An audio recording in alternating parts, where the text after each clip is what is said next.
নমস্কার বন্ধুরা, তো চলে এলাম নতুন একটি ভিডিও নিয়ে। তো গতকাল বৃষ্টি হয়েছে ভোরের দিকে, তো আজকে এই ছাদে এই অবস্থা।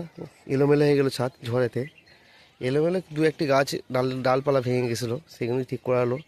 তারপর এইভাবে লাঠি ব্যাকারি দিয়ে বাঁধা হয়েছে, গাছগুলো একটু হেলে গেছিলো, যেহেতু মাটি মিডিয়াতে বসানো আছে। আর দেখুন, আর আজকে সবচেয়ে একটা বড় কথা, কিছু আমি গাছ করার চেষ্টা করছি। এখানে অসংখ্য এলা ডাল প্রতিস্থাপন করেছি, চেষ্টা করছি এবারে যদি এলা ডালের থেকে গাছ তৈরি করা, কাটিং থেকে কি করতে পারি করব। আর আজকে অনেক দিনের পর একটি ফুল ফুললো, মোনাকো, প্রিন্সেসজি মোনাকো। এই প্রথম ফুললো আমার ছাদে। এটা কিন্তু 6 ইঞ্চিতে বসানো আছে, মাটির মিডিয়া 6 ইঞ্চি স্পটে বসানো আছে, প্যারাল পরে। তো অনেক কুড়ি এসছে, দেখুন গাছটার মধ্যে অনেকগুলো কুড়ি এসছে। তার মধ্যে একটা ফুল ফুললো, নিচ্ছি এই ফুলটা নেবো, নিয়ে দেখছি কেমন হয় না হয়। সেই কারণে ফুলটা নিয়ে দেখলাম যে কালারটা দুর্দান্ত কালার, আমার তো খুব ভালো লাগলো।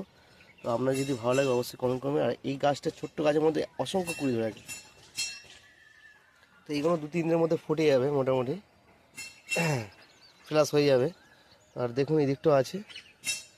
তো এই কারণে ভিডিও করা। তো এটা একটু টাফ, আমার কাছে একটু টাফ মনে হলো। তো সব একই সাথে নিয়ে আসা গাছ, তারই মধ্যে এটা একটু টাফ লাগলো আমাকে, পরিচর্যা করতে একটু সময় লাগলো আমার। তারপরেই ফুল পেলাম। আজকে ফেব্রুয়ারির 25-26 তারিখ, 25 তারিখ হয়ে গেল।